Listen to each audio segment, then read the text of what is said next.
Indo British advanced pain clinic నొప్పి మాయం surgery దూరం for appointments 9155515563.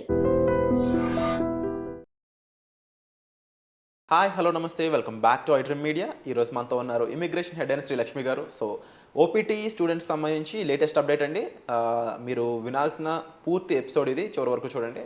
Hi ma'am. Hello ma'am, OPT program ఏదైతే ముఖ్యంగా ఒక నెక్స్ట్ లెవెల్ ప్రోగ్రామ్ అని చెప్పొచ్చు యూఎస్లో, వాళ్ళకి ఎంప్లాయీస్ని క్రియేట్ చేయడానికి, అలాంటి ప్రోగ్రామ్ని రద్దు చేయడం చూస్తుంది అక్కడ గవర్నమెంట్ అనేది వినిపిస్తూ ఉంది. Is it fake news or is it true? అంటే మనకి స్పెక్యులేషన్ నడుస్తుందండి. ఓపీటీ మొత్తానికే తీసేయాలి అన్న న్యూస్ మనకి చోళ్ళల్లో వినిపిస్తుంది ఇప్పుడు. మామూలుగా ఈ ఓపీటీ అనేది స్టెమ్ బ్యాక్గ్రౌండ్ వాళ్ళకే ఇస్తారండి. 2+1 3 years, టోటలీ 3 years అనేది ఇస్తారు. సో ఆ 3 yearsలో మనకి స్పాన్సర్ దొరికి H1B ఆ ప్రాసెస్ ఉంటుంది.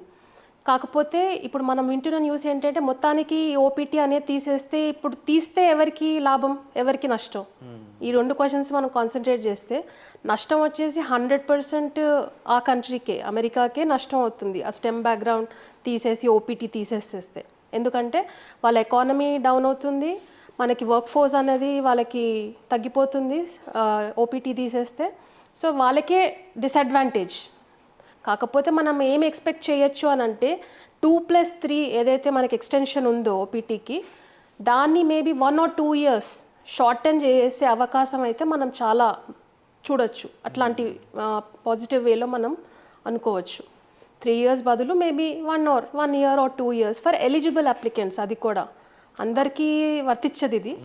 ఓన్లీ ఎలిజిబుల్ అవుతేనే మనం ఆ పాత్వేలో వెళ్ళగలుగుతాం.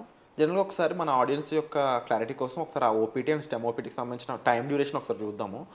How OPT duration and stem OPT duration, and వాటిలో వాళ్ళ జాబ్ దొరికితే పరిస్థితి ఏంటి, దొరకకపోతే పరిస్థితి ఏంటి, ప్లీజ్? యా, సో మనకి 3 yearsలో ఏంటంటే స్టెమ్లో ఎవరైతే ఉన్నారో వాళ్ళకి కంప్లీట్లీ 3 years ఓపీటీ అనేది దొరుకుతుందండి. ఆ 3 years మీకు ఏంటంటే it will give you an open opportunity to work for any employer. అంటే మీ ఫీల్డ్లోనే అనమాట. ఎనీ ఎంప్లాయర్ని మీరు వెతుక్కోవాలి, ఒక ఫుల్ టైం ఎంప్లాయర్ని. పార్ట్ టైం కాదు, ఫుల్ టైం ఎంప్లాయరే దొరకాలి మీకు. ఆ ఫుల్ టైం ఎంప్లాయర్ దొరికినప్పుడు మీరు ఆ ఫుల్ టైం ఎంప్లాయర్ తోటి బాండ్ అయినప్పుడు that will lead you to the H1B pathway after 2 or 3 years.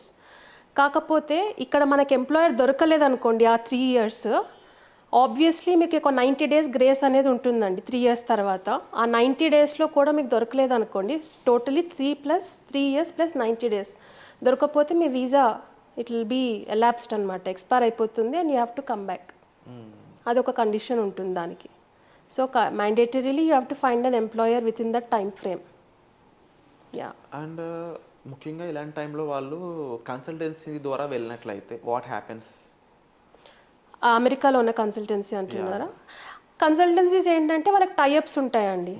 మనకి ఈవీసీ మోడల్లో టైఅప్స్ ఉంటాయి వాళ్ళకి. ఎంప్లాయ్ వెండర్ క్లయింట్ మోడల్స్లో కన్సల్టెన్సీస్ టైఅప్స్ ఉంటాయి. వాళ్ళు ఏంటంటే మీరు మీ సొంతంగా ఎత్తుక్కునే దానికంటే కన్సల్టెన్సీస్ ఏంటంటే ప్రయారిటైజ్ చేస్తారు. మీ అప్లికేషన్స్ అన్ని ప్రయారిటైజ్ చేసి on a regular basis, on a daily basis ఎంప్లాయర్ని రీచ్ అవ్వడము, మీ ప్రొఫైల్ని విజిబిలిటీ చూపించడం కానీ, ఆ పర్టికులర్ అప్లికెంట్ని క్యాలిబర్ని ఎన్హాన్స్ చేయడం కానీ, ఇటువంటివి జరిగితే మనకి ఎంప్లాయర్ నుంచి ఈజీగా వచ్చే, అంటే మనకి ఆ డ్యూరేషన్ టైంలో ఏదైతే ఉంటుందో మనకి వర్క్ పర్మిట్ వచ్చే అవకాశం చాలా ఈజీగా ఉంటుంది.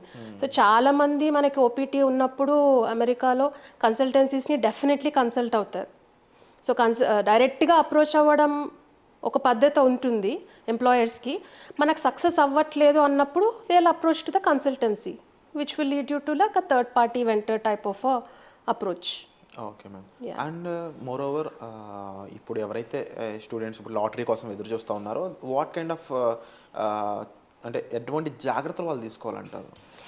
సో అంతకుముందంతా బిడెన్ మనకి ఎప్పుడైతే రూలింగ్లో ఉన్నారో అప్పుడు అంతా ఏంటంటే ఒక సింగిల్ అప్లికెంట్ వచ్చేసి they use to apply through like 10 companies అనమాట. H1B లాటరీ సిస్టంలో మనకి ఒక గూగుల్ దగ్గర నుంచి, ఒక మైక్రోసాఫ్ట్ నుంచి, ఒక అమెజాన్ నుంచి, ఇట్లా 10 అప్లికేషన్స్ అనేవి ఒక సింగిల్ అప్లికెంట్ వేసేవాళ్ళు.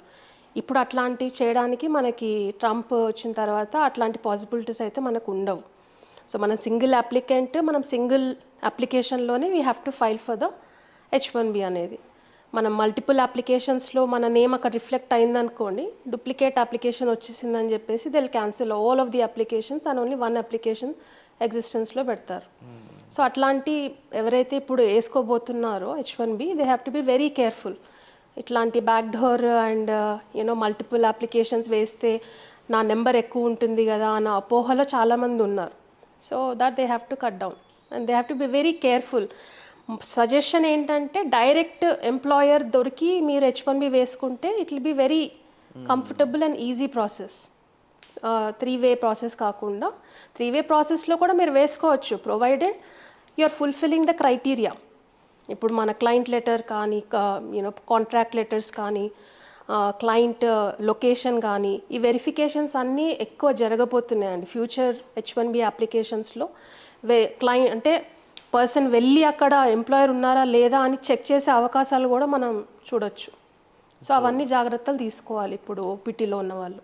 ఓకే, సో విన్నారు కదండి రైట్ నౌ ఓపీటీకి సంబంధించిన అప్డేట్స్. అండ్ మీరు మీ ఫ్యామిలీ మెంబర్స్ ఆర్ మీ ఫ్రెండ్స్ ఎవరైనా సరే ఓపీటీ కింద స్టెమ్ ఓపీటీ కింద ఫారెన్లో ఉండి వాళ్ళు భయపడుతున్నా లేదంటే వాట్ ఈస్ నెక్స్ట్ అనేది వాళ్ళు ఎదురు చూస్తున్నా సరే రైట్ గైడెన్స్ అనేది చాలా ఇంపార్టెంట్. ఈ టైంలో ప్యానిక్ అవ్వడం కరెక్ట్ కాదు, దానివల్ల ఇబ్బంది పడాల్సిన అవసరం ఉంటుంది. ఈవెన్ ఎంప్లాయ్మెంట్కి సంబంధించి H1Bకి సంబంధించి అండ్ అదర్ ఈవెన్ ఇక్కడ నుంచి మళ్ళీ ఎడ్యుకేషన్ మళ్ళీ స్టార్ట్ చేయొచ్చా, ఇటువంటి డౌట్స్ కూడా ఉంటూ ఉంటున్నాయి చాలామందికి. ఇలాంటి ప్రాపర్ గైడెన్స్ కోసం మీరు డిస్ప్లే అవుతున్న నెంబర్స్ కాల్ చేసి మ్యామ్తో మీరు డైరెక్ట్గా మాట్లాడవచ్చు. అండ్ మోర్ ఓవర్ మీకు స్పెసిఫిక్గా ఏదైనా సిచ్యువేషన్ మీద డౌట్స్ ఉన్నా యూఎస్ సంబంధించి ఆర్ యూకేకి సంబంధించి ఈవెన్ ఆస్ట్రేలియాకి సంబంధించి అయినా సరే ఎడ్యుకేషన్ ఓరియంటెడ్గా ఎటువంటి కంట్రీకి వెళ్ళి ఎక్కడ ఎటువంటి ఎడ్యుకేషన్ చేద్దాము, లేకుంటే ఎంప్లాయ్మెంట్ పరంగా ఎటువంటి కంట్రీస్ మంచి బెనిఫిట్స్ ప్రొవైడ్ చేస్తూ ఉన్నాయి. కొంతమంది అయితే యూకేలో పోలాండ్, జర్మనీ లాంటి కంట్రీస్ కోసం చూస్తూ ఉన్నారు. అండ్ మరి కొంతమంది ఆస్ట్రేలియా, కొంతమంది UK and some other people looking for US.